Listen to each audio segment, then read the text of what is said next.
Got ghosted today by somebody local. I don't think it was intentional. I think there's something going on. So thank you for hopping on last minute so that we can make this happen. We'd been trying to do this anyways for a little while.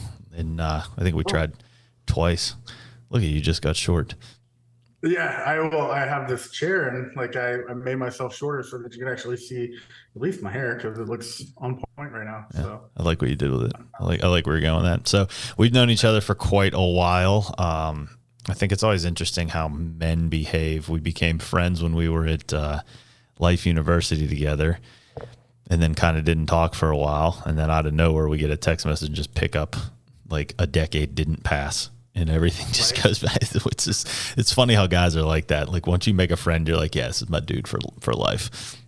yeah, for sure. It's funny because like I've had that conversation with friends before. It's like every one of my guy friends, I can not talk to them for months, years at a time, and then you shoot them a text and it's like no time has gone by. You know Yep. what I mean? So it's like it's really cool, and it's really cool. Like with us, I remember sitting in that orientation class of like you, me, then little Mert Ball, Zach, in there, and it's just like instant friends, right? It's Yeah. like instant. But yeah, it's Of really all cool. of like 300 people too, like it just instantly like I Yeah, like these yeah. guys, like they're normal human beings. It's funny how we just gravitate like that. I think it was an Yeah, interesting time. I think everybody was like so serious about everything, and then there's like the three of us that are like, all right, guys, just you know what, life's still gonna go on.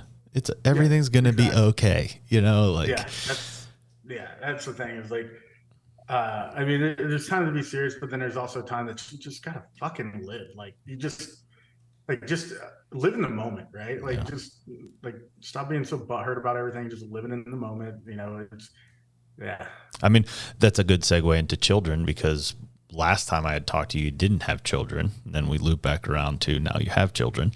And right. I think that's one of the biggest things Sloan is still teaching me is like live in the moment, have fucking fun, and kind of just let Mm, the rest of the life fall into place because right. that's not necessarily how we're conditioned, I guess, as a society in any way, especially in America, where it's like grind, grind, grind, grind. It's like fuck, and Yeah. you get burnt out. And I think if you don't play too, it's not a good mix. And that's what I'm starting to realize now. Like, I up and took a random trip to Asheville the other weekend because I had like 2 days, literally last weekend, and I was like, I'm just Mm, going. And I realized how it like fueled me when I could have stayed here and done more work. But like, would it right. have been quality? I don't know. Am I going to look back on my life and be like, boy, I'm fucking glad I worked another 36 hours that weekend? Or am I going to be like, you know what? Right. I'm going to remember that Asheville trip for the rest of my fucking life. Yeah, for sure, dude. And yeah, it's funny that you mentioned that because I remember when so my son Hunter and Sloan are like the same age. Yep. And I remember when I found out that I was having a son and I heard that you were having a daughter, I like instantly I was like arranged marriage bitches. I'm in. Yeah. Yes. Yes. Dude, it's Yeah. so funny. I have this patient in Memphis, and their son's younger than Sloan. He's probably two-ish, but I've been taking care of him. I've been Mhm. taking care of him since they were born. And he lives they live their lifestyle just like we do. Chiropractic Mhm. care since the day they were born. They're not vaccinated. They eat super healthy foods. Like they haven't given him any processed foods yet. He like breastfed, like all the stuff like that we look for, And then of course, because of Yeah. that, he's blowing past his milestones and all these things. And I said the Right. same thing last time I saw him. I'm like, all right, cool. We're going to keep the bloodlines pure and keep this arranged, because even again, I think everybody can do anything they want. I have no problem with it. I do believe that is part of this free country. If you want to get 50,000 injections, go ahead, get as many as you want. I truly believe that. But even the parents, they didn't get the recent vaccines or whatever, if you're Mhm. allowed to say that anymore. And so I'm like, even their blood's pure that got into him, and my blood's pure that got into Sloan. So now it like, these are the Oh things that yeah, like we think about as dude. dads. Yeah, dude. That pure bloodline, baby. Hell yeah. For that like in the future. like The kings and vampires. queens. I love it. Yeah, no, yeah, man, it's interesting, man. Like, yeah, man, fucking kids, dude. They're so much fun. I just, I don't know. I've learned so much, and it's one of those like, dude, no shit. I was talking to my buddy Burns, who went to school with us. He was like 3 or 4 quarters ahead of us.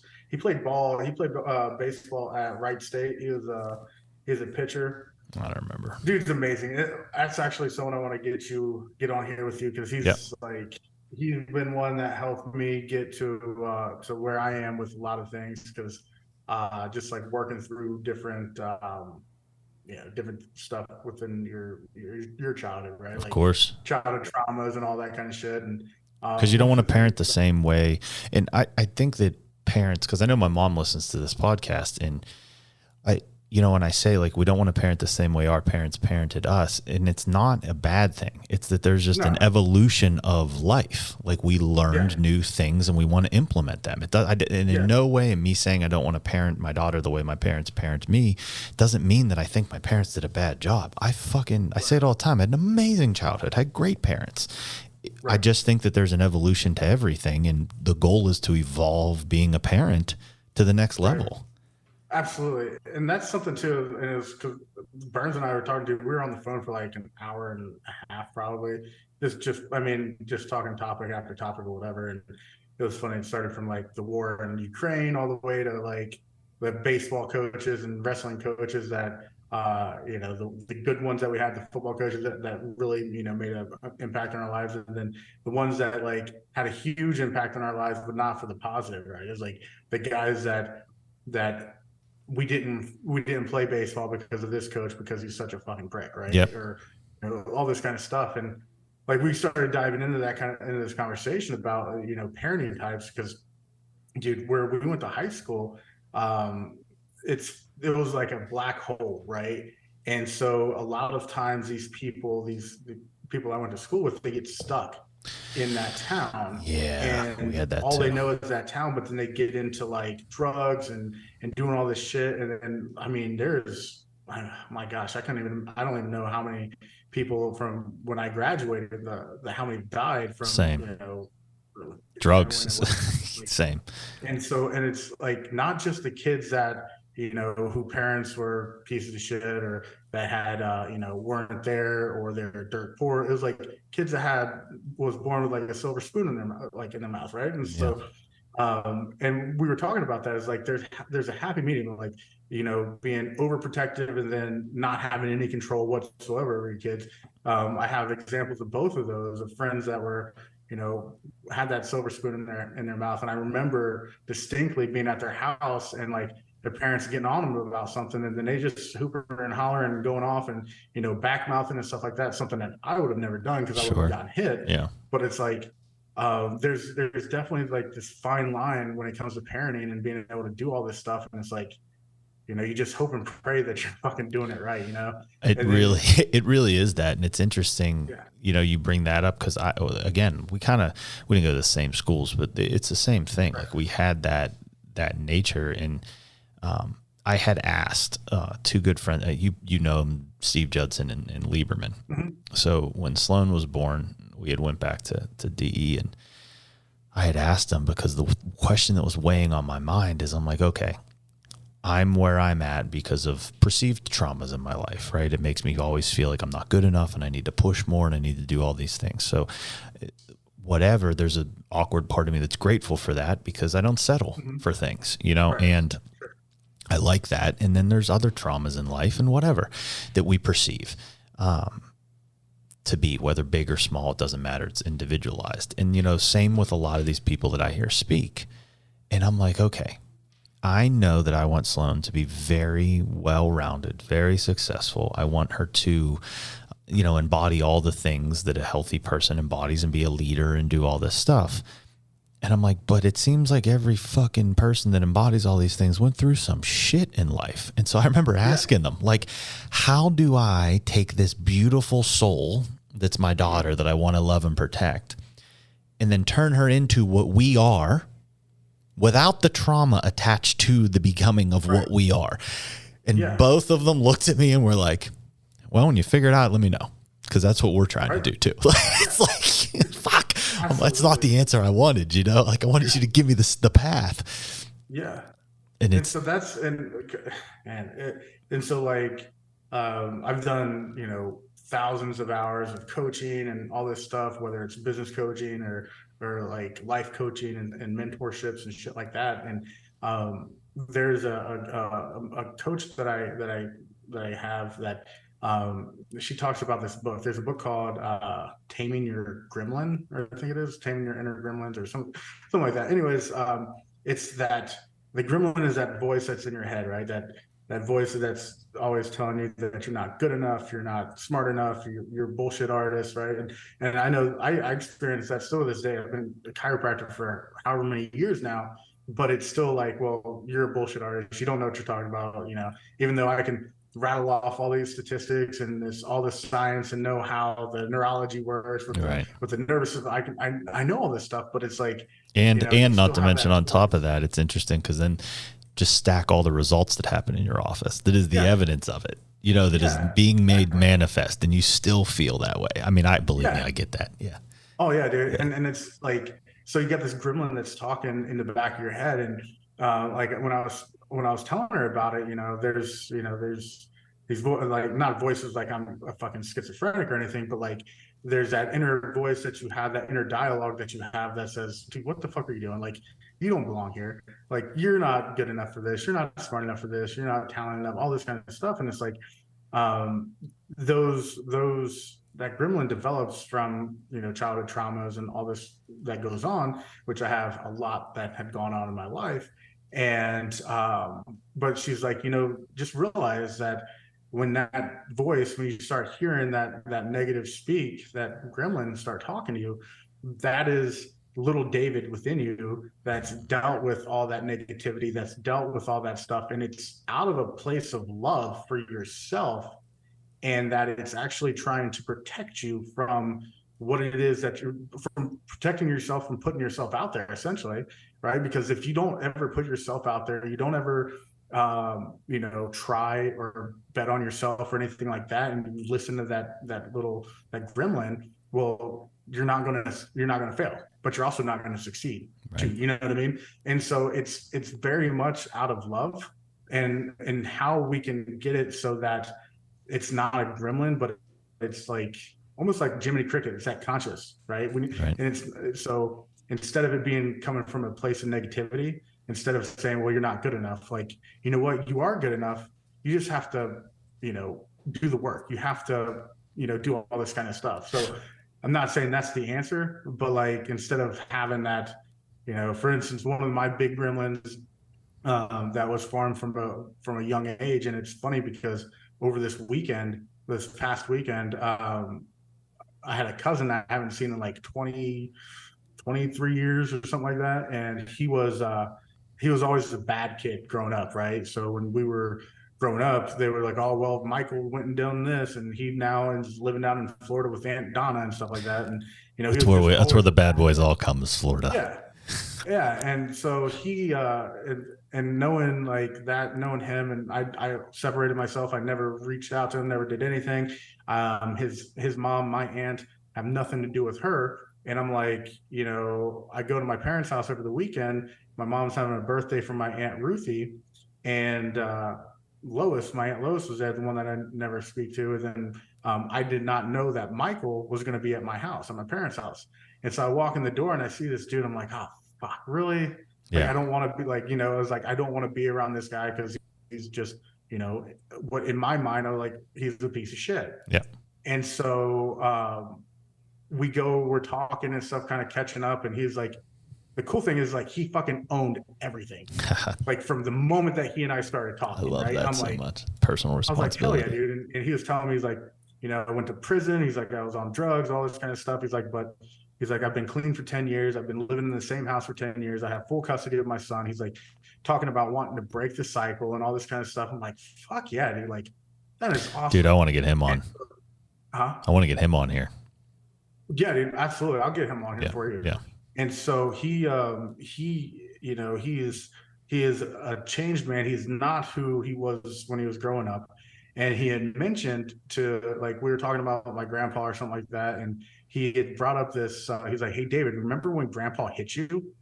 And like everybody stopped dead in their tracks. Because you have those times, you have those memories in your head that it's true to you, but you don't have anyone that you can talk to or ask to confirm because they're not around or they're dead or whatever. And so like for years, I have this memory of an incident where I'm like probably 4 or 5 years old. And I have this plastic fucking Tyco flashlight that was red and yellow and it had a fucking whistle on the back. And I think it was like my cousin Sheila, Michael's sister. She pissed me off with something, and I just slammed down the flashlight, and it was on my grandpa's Lincoln, right? And this is like 1989 or something like that. And I slam it down on this Lincoln, and she runs and tells. And then my grandpa pulls me into the house and in front of fucking everybody that's at the house. I mean, like I have all my cousins there. I have aunts and people there. And he's yelling at me and fucking hits me. I'm fucking 4. Yeah. And this is the first time I ever got a nosebleed. And it's like, and I still get nosebleeds to this day. Yeah. And so Michael brings it up out of fucking nowhere, dude. Right. It was just one of those divine things that happened to say, yeah, confirming this memory that I've held, inside for so long because I don't share with people because I just didn't know if it was true or not. Right. And then my mom was like, wait, what? And so I was like, oh yeah, that fucking happened. I was like, hell yeah, dude. Thank you for that. Thanks for the confirmation. And so I told the story and like, I was like, yeah. And that's where, like, that's the first nosebleed I ever had. And I still have nosebleeds today. And it's not that he hit me so hard that, I'm still, getting nosebleeds of it, but it's the first one that I remember. Sure. And so, yeah. No, it's interesting. So it's like those things. It's interesting. Those gremlins, those are where those gremlins come from. And so very negative experience.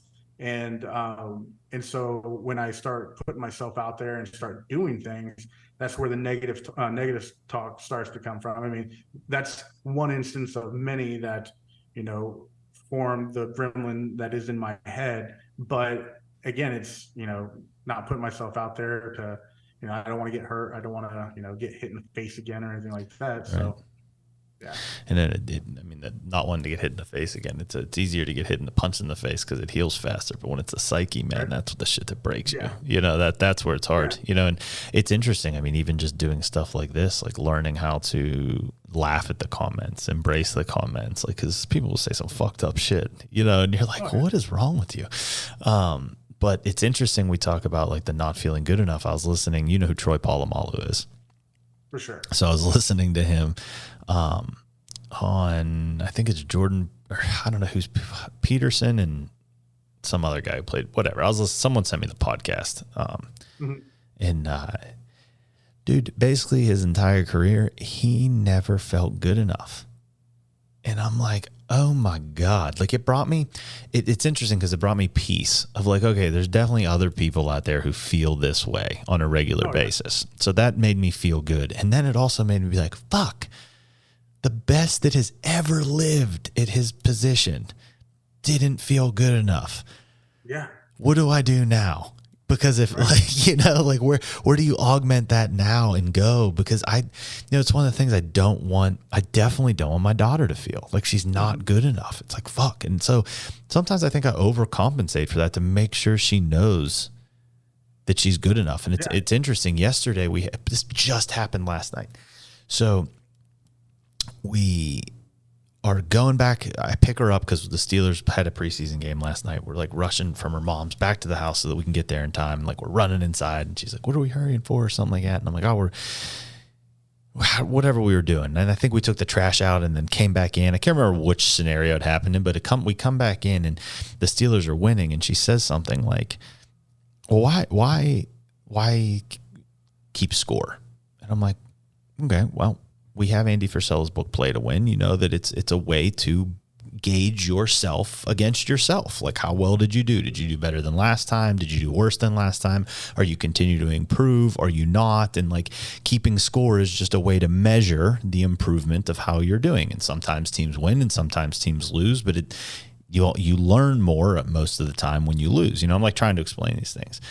Mm-hmm. And she was like, well, I don't need to win or lose to have fun. I'm like, because I brought up like fun, and I was like, you're right. You're 100% right. Like she was so a matter of fact of like, I'll play the game because I'll play the game, but I'm not attached to the thing that it was. And I'm like, maybe I'm doing something right, because it's like, I was so attached to, like, if I didn't win, I had to win everything. And I was so attached to if I didn't win those things. And then you got rewarded for winning back then, you know, like you got praised. And then if you lost, like, and so it was so interesting to see this new perspective of her, of like, I don't really fucking care as long as I'm having fun. And it's like, oh my God, yes. Because then if you come at it with that attitude, you will win by default more often than not. Whatever you choose to do in life. Oh yeah, absolutely. And I mean, so that it's funny because being competitive my entire life. I remember, was it 5th grade? I forget when it was. It was when I first started wrestling. And, you know, I always, I mean, I started playing football when I was in 2nd grade and always wanted to win. Always, I mean, I had to win. If I didn't, I was fucking pissed. Same. And I remember wrestling. It was like one of my first years wrestling, and I had lost a match that I shouldn't have lost, and legit went and hit the wall, a brick wall. And I remember people, like, when that happened, they like snapped over and like, holy shit, because it was loud. I fucking just went off and hit that, and it hurt my hand. Like I don't think I broke anything in the hand, but it's like, you know, and that's not healthy, right? Yeah. And it's absolutely not healthy. And it was funny because, you know, my dad was never pissed. My mom was never pissed when I lost or anything like that, because I think you get, like you said, way more out of a loss than you do a win. I mean, the thrill of victory is great, but like the losses is what really, I think, like, even sitting back and thinking about football and all that kind of stuff, and the championships and all this kind of stuff. But then when we were a play short, a yard short, when we were, you know, coming up short, right? The emotional, just all the emotions and that you experience at that time. And it's like, I remember the victories, but I remember the losses, I think, more than I do the championships. Yeah, and it's like, you know, I think those are the things that really, I mean, having a balance of both is incredibly important. I think that, I mean, but then, like you said, having, you know, that outlook of like, so long as I'm having fun, absolutely, right? But like, yeah, dude, I just, man, you learn so much, especially with playing in sports. Like Burnsy and I were talking about that too. Like, you know, the camaraderie and everything that you learn, you know, the accountability that you learn. Mm-hmm. You know, it's just like, I mean, I think it's super important, and that's why I don't think I believe in winning and losing in my core. Like, do not interpret this, anybody listening, that I think we should have participation trophies. That I didn't. Right. Like, I want to make that very, very clear. And because in the essence of winning and losing, it breeds participation.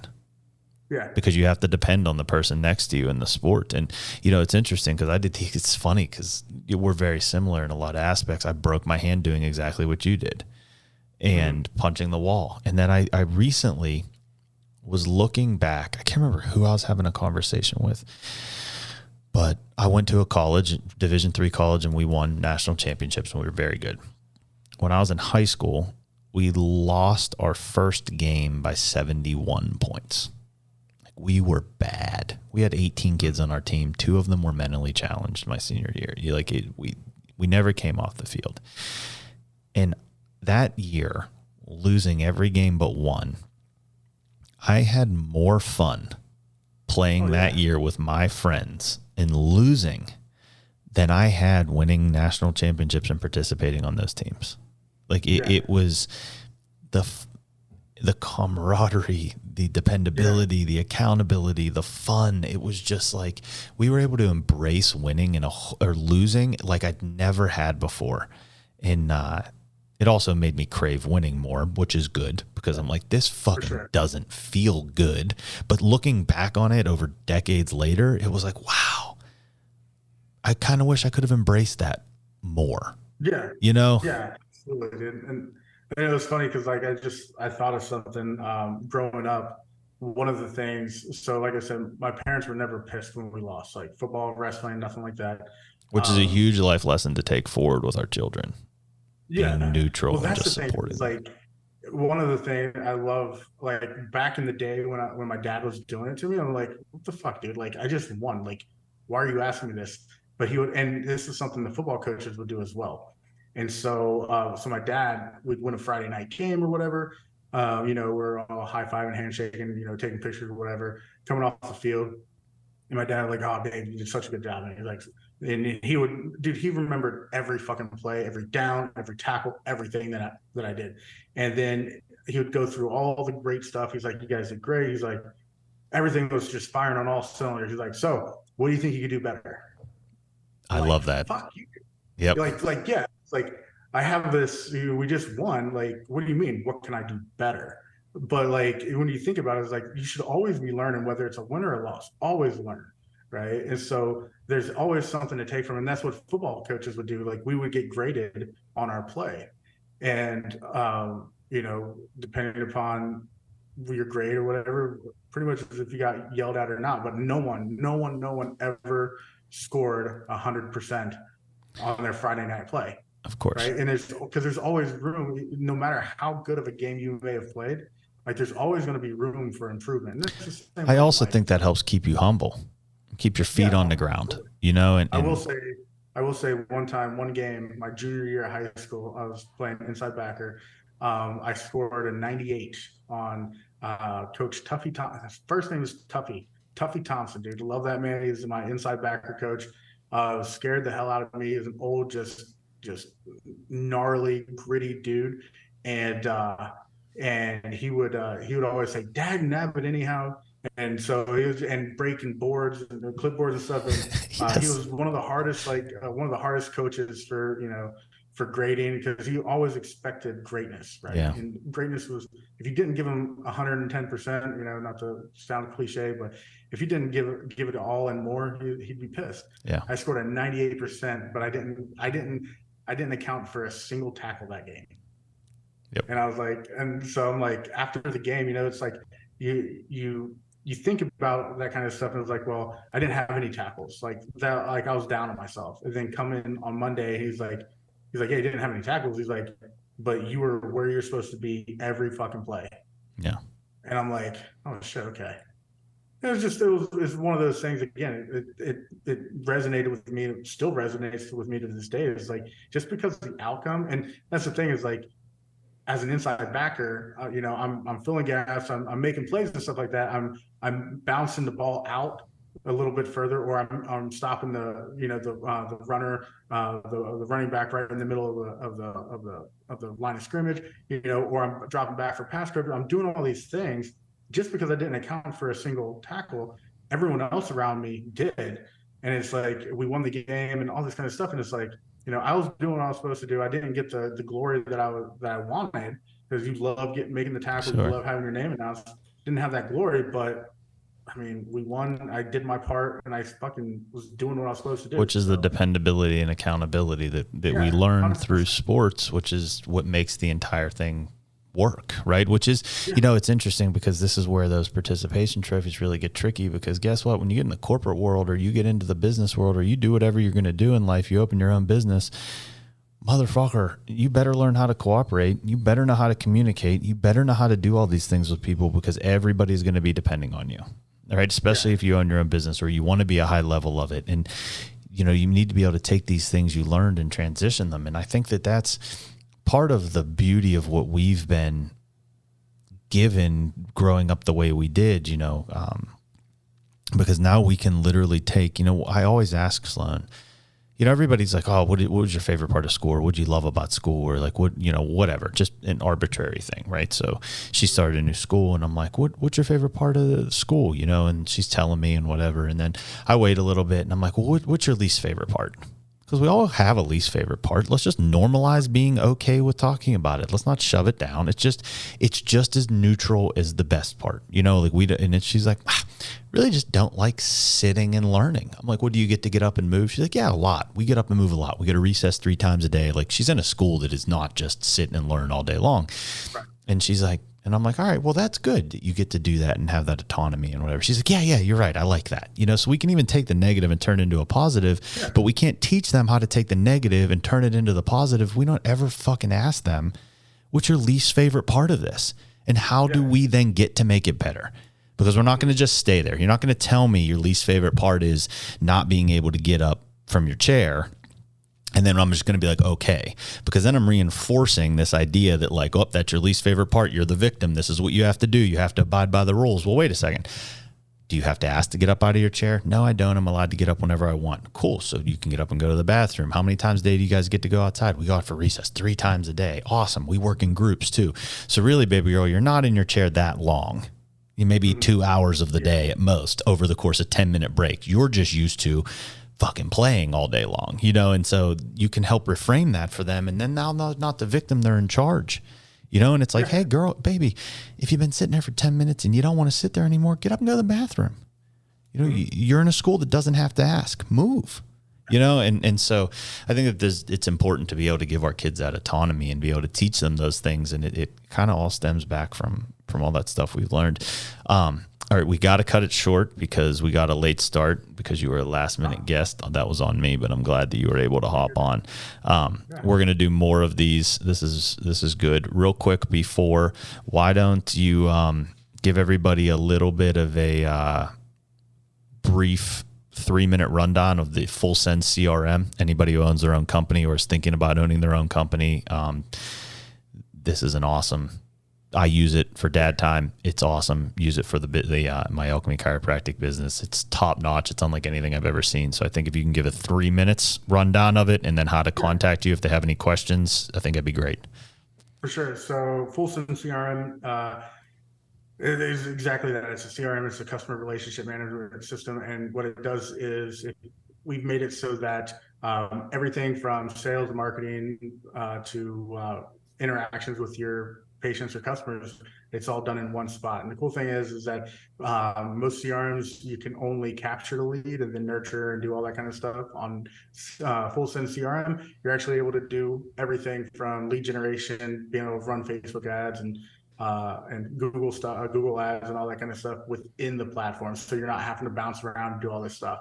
One of the great things is that I've made it super efficient and easy to use so that if you're a solopreneur or you have like 1 or 2 people working with you, you're going to be able to become more efficient, save a ton of money, and get your name and be more present in the world around you in your community through the platform. So some of the cool, a lot of chiropractors, and but we do pretty much any service-based industry, and cool thing about it is we also offer coaching and mentorships through it. So some of the cool stuff I love about it is you can manage all the social in one spot. The websites are hosted there in one spot. We're able to, take courses and put them on there and create an app so that your clients or whatever can download an app and watch the courses. It's so in depth. It blew me away, but awesome. Thank you so much for this. We will do another one. So go to fullsendcrm.com. if they want. FullSendCRM.io, or you can just email me, david@growwithavet.com. I'm an Army veteran. I love to help my brothers and sisters in arms. So if you guys need anything, it doesn't matter if it's business related, I'm always here for you. So david@growwithavet.com. I love it. Thank you so much, brother. We'll do this again. Oh yeah, for sure, bro. Peace, man. See ya.